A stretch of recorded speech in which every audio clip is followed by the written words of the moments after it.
Next Hyderabad BJP ఆఫీసులో కేంద్ర మంత్రి కిషన్ రెడ్డి మీడియాతో మాట్లాడుతున్నారు. ఇప్పుడు లైవ్ చూద్దాం. స్పష్టంగా ఫ్రస్ట్రేషన్ కనిపిస్తా ఉంది. అందుకే ఆయన సోయి తప్పి మాట్లాడుతున్నాడు.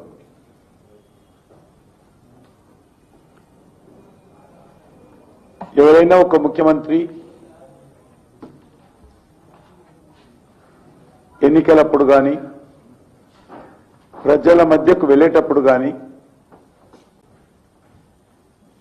తన ప్రభుత్వము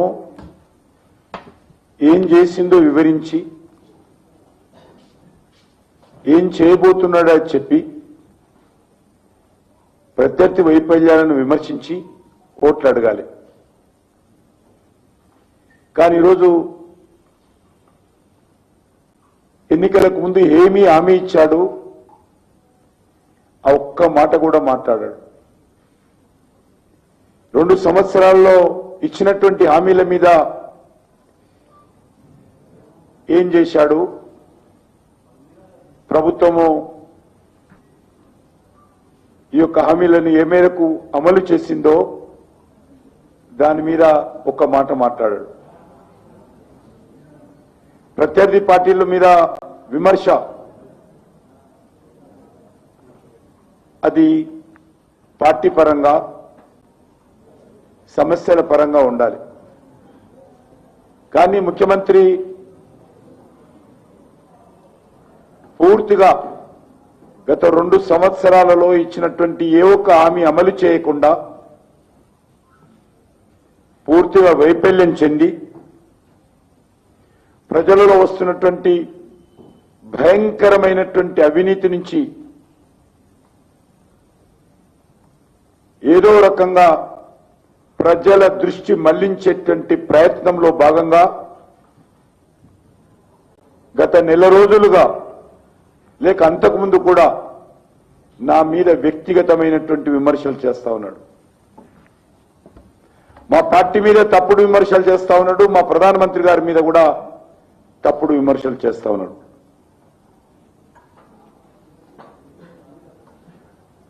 ఈరోజు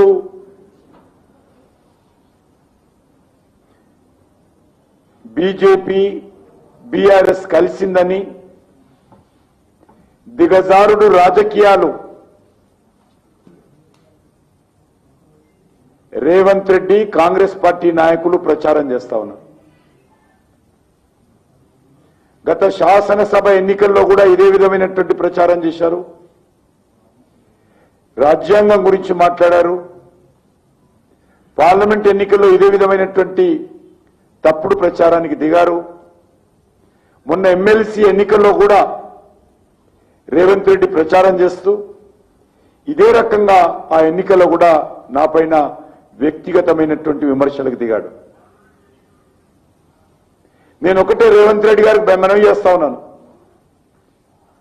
నన్ను వ్యక్తిగతంగా విమర్శించినా, నా మీద తప్పుడు ఆరోపణలు చేసినా, వాస్తవాలకు విరుద్ధంగా మాట్లాడినా, నా వ్యక్తిత్వాన్ని దెబ్బతీసే ప్రయత్నం చేసినా మిస్టర్ రేవంత్ రెడ్డి నేను భయపడునని సందర్భంగా మనవి చేస్తున్నాను. నీ మాటలు తెలంగాణ ప్రజలు నమ్మే స్థితిలో లేనప్పుడు, నా మీద తప్పుడు మాటలు మాట్లాడితే తెలంగాణ ప్రజలు విశ్వసించినప్పుడు నేను ఎందుకు భయపడాలి అని అడుగుతా ఉన్నాను. తెలంగాణ అభివృద్ధి విషయంలో నాకు రేవంత్ రెడ్డి సర్టిఫికెట్ అవసరం లేదు. తెలంగాణ రాష్ట్ర అభివృద్ధి విషయంలో కేంద్ర ప్రభుత్వం సహకారం అందించే విషయంలో రేవంత్ రెడ్డి కేటీఆర్ కేసీఆర్ సర్టిఫికెట్ మాకు అవసరం లేదు. భారతీయ జనతా పార్టీ గత 11 సంవత్సరాలుగా ఏ రకమైనటువంటి పాలన కొనసాగిస్తుందో దేశ ప్రజలకు తెలుసు, తెలంగాణ ప్రజలకు తెలుసు. మాది మీలాగా అవినీతి పార్టీ, అవినీతి ప్రభుత్వం కాదు. మాది టీఆర్ఎస్ లాగా, కాంగ్రెస్ లాగా కుటుంబ పార్టీ కాదు. మాది బీఆర్ఎస్ కాంగ్రెస్ లాగా బయటకు ఒక మాట లోపల ఒక మాట మాట్లాడడం. చెప్పిన హామీలు ఖచ్చితంగా అమలు చేసేటువంటి పార్టీ నరేంద్ర మోడీ గారి నాయకత్వంలో మడమ తిప్పని పార్టీ మాది. మడమ తిప్పని పార్టీ ప్రభుత్వము 140 కోట్ల మంది ప్రజల ఆశీస్సులతో మూడోసారి అధికారంలోకి వచ్చి ఒక చిన్న అవినీతి ఆరోపణ లేకుండా పనిచేస్తున్నటువంటి ప్రభుత్వం మాది.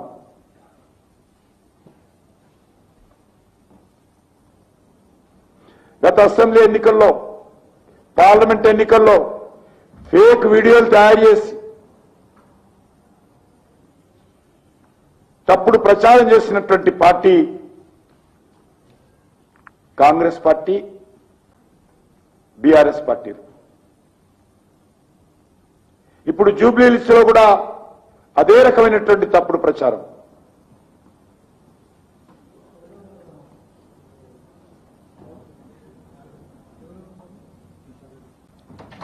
నేను ఒక్కటే అడుగుతా ఉన్నాను,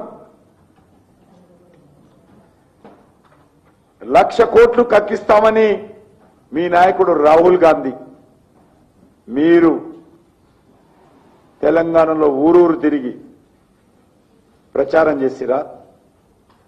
1,00,000 రూపాయలైనా కక్కించారని అడుగుతా ఉన్నాను.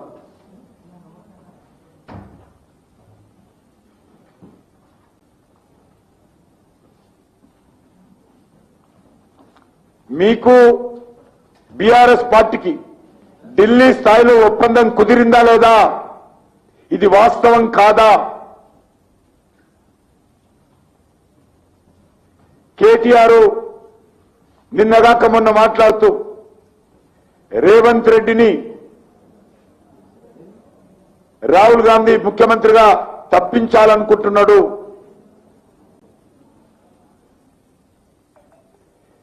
రాహుల్ గాంధీకి రేవంత్ రెడ్డి పరిపాలన పట్ల ఇష్టం లేదు అన్నటువంటి విషయం వాస్తవం కాదా?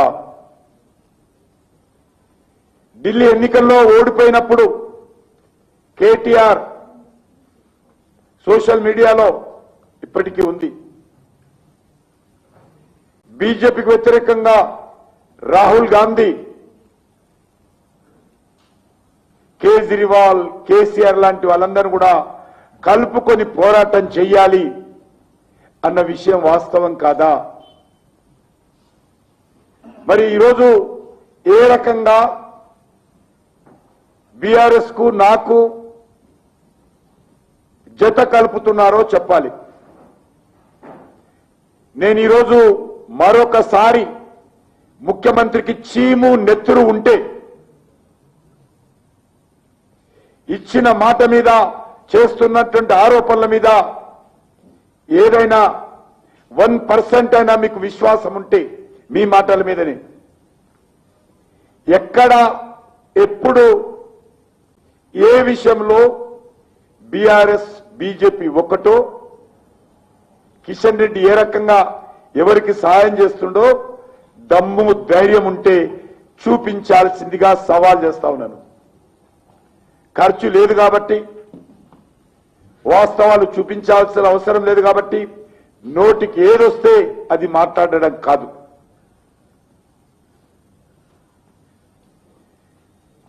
ఫోన్ ట్యాపింగ్ కేసు ఏమైంది? విద్యుత్ కొనుగోళ్ల కేసు ఏమైంది? ధాన్యంలో అక్రమాలు ఏమైంది?